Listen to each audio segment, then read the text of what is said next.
Jadi ternyata tubuhnya itu bekerja secara berbeda dan ya udah, istri saya jadi sembuh. Luar biasa. Cerita itu menjadi suatu perbincangan di berbagai teman dan saudara karena dari awal memang banyak orang yang mengidap kanker itu menutup diri, keluarganya juga menutup diri sehingga semua orang tidak tahu bahwa itu kena kanker. Sedangkan kalau saya orang tahu karena saya orangnya terbuka. Jadi waktu istri saya sudah mulai dibilang dokter sembuh, bukan sembuh, dokter sih tidak mengatakan sembuh ya. Dokter cuma mengatakan this is miracle. Ya miracle dalam artian istri saya tidak mati gitu kan, atau tidak bertambah sengsara karena istri saya kondisinya makin lama makin sehat gitu.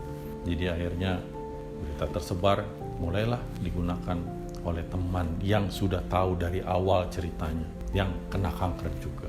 Dan dia juga melakukan tes baik thermo marker maupun CT scan di Singapura dan memang terlihat perbaikan dari markernya, dan hasil dari CT scan-nya juga menunjukkan pengecilan tumornya dalam hitungan beberapa bulan. Makin banyak orang yang mengenal saya untuk melakukan terapi ini. Dari awal saya bilang saya kurang begitu paham bagaimana terapi ini dapat menyembuhkan istri saya. Memang yang saya buat hanya suatu konsep secara fisika. Akhirnya bukan hanya orang-orang yang mengidap kanker saja yang mencoba terapi ini, ada orang-orang lain seperti yang terkena jantung, sakit paru-paru, ginjal, yang banyak terbantu. Ceritanya panjang sampai akhirnya ada pandemi, terus pandemi bikin orang kelimpungan karena orang tahu bahwa virus itu tidak ada obatnya, sehingga semua orang harus pakai masker dan melakukan isolasi mandiri kalau sampai terkena virus, bahkan setiap orang harus berjauhan satu sama lain. Oh iya, sebelum pandemi itu istri saya itu masih ada perjuangan lagi sih yang saya tadi kelupaan.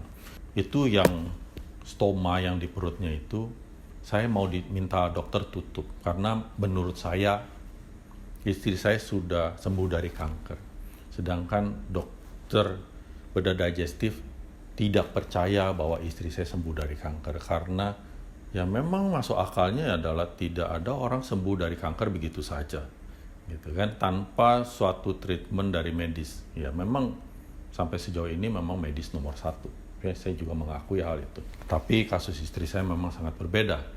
Dengan banyak perjuangan, akhirnya bulan Februari tahun 2020 istri saya dioperasi lagi oleh dokter ahli bedah digestif. Tapi bukan yang dulu membuka perut istri saya karena dia tidak mau. Jadi akhirnya dokter lain di rumah sakit yang sama. Akhirnya dibuka dengan perjanjian seperti ini. Dokternya bilang kepada saya, "Pak, kalau kita udah periksa nih segala macam ya. Dari luar katanya. Mau dari scan, dari kolonoskopi segala macam. Itu semua bersih memang. Tetapi yang namanya mata manusia tidak dapat dibohongi. Jadi kalau saya sampai buka, terus saya lihat masih ada sel kanker, karena memang dulu kan momentumnya isinya kanker semua ya, selebar 30 cm. Jadi kalau sampai masih terlihat, saya nggak akan berani meneruskan. Karena kalau diteruskan, ya saya juga mengerti. Oh ya, oke, saya ngerti dok, nggak apa-apa. Karena konsepnya kalau diteruskan, sel-sel kanker itu tetap dibuka, usus dibalikin, itu pendarahan tidak akan stop. Itu namanya membunuh dengan sengaja, begitu kan? Oke, ya saya ngerti. Oke. Jadi ya udah dokter lakukan saja. Kalau sampai memang ada, ya udah tutup. Akhirnya dibuka lagi perut istri saya. Itu adalah pengecekan terakhir, dibuka, ternyata hasilnya tidak ada. Jadi usus besarnya disambung lagi. Jadi dia bisa BAB lewat anus lagi, seperti normalnya manusia biasa. Setelah kejadian itu, setelah pulang dari rumah sakit, saya mau share bagaimana perjalanan kehidupan istri saya melawan kanker ini. Dari kondisi yang begitu parah, dengan stadium yang begitu tinggi, bisa sembuh begitu saja tanpa melakukan kemoterapi. Ya, bisa dibilang it's a mystery, but it's repeated to some other people.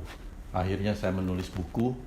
Buku ini adalah menceritakan diary mengenai istri saya, tetapi yang menulis saya, gitu ya. Jadi bukan diary istri saya. Kalau diary istri saya artinya menulis dia dong ya, bukan. Ini mengenai kehidupan istri saya, jadi ada ceritanya itu dari hari ke hari itu detail ya. Kalau sekarang kan saya nggak detail, nggak mungkin saya menceritakan setiap tanggal yang terjadi. Ini videonya kepanjangan. Akhirnya saya nulis di buku ini apa aja yang terjadi, jadi orang bisa paham perubahannya itu benar sedikit demi sedikit. Memang istri saya tuh terjadi seperti itu. Setelah buku ini terbit, lumayan juga sih. Ini buku yang beli lebih banyak dibandingkan buku saya yang pertama. Karena buku yang pertama agak susah kali bacanya ya. Terus saya terjemahkan juga ke dalam bahasa Inggris, jadi kalau orang-orang yang if you can speak English and read in English, you can read this. Maybe it will be helpful for you if you have cancer. Ya, seperti itu. Terima kasih kalau Anda bersedia membeli buku ini dan tentunya bisa share kehidupan mengenai kesembuhan istri saya pada orang-orang lain yang memerlukannya. Jadi terapi yang saya lakukan dari Ranjang Magnet ini adalah suatu terapi yang baru. Karena memang itu alat adalah saya ciptakan sendiri. Alat pertama yang merupakan prototipe itu dari tangan saya sendiri. Dari keringat saya sendiri, dari darah saya sendiri. Ya karena saya berdarah-darah maksudnya bikinnya. Karena saya tidak sebegitu ahli seperti tukang. Dengan berlanjut perjalanan saya yang tadinya dari guru les, ya sekarang juga masih jadi guru les ya. Terus mengenai kesehatan ini, jadi orang pengen banyak tahu. Mereka akhirnya membentuk komunitas di WA dan akhirnya kebanyakan di WA, akhirnya dibuka juga komunitas di Telegram. Sehingga orang bisa lebih banyak ditampung kalau mau nanya-nanya lebih detail ya.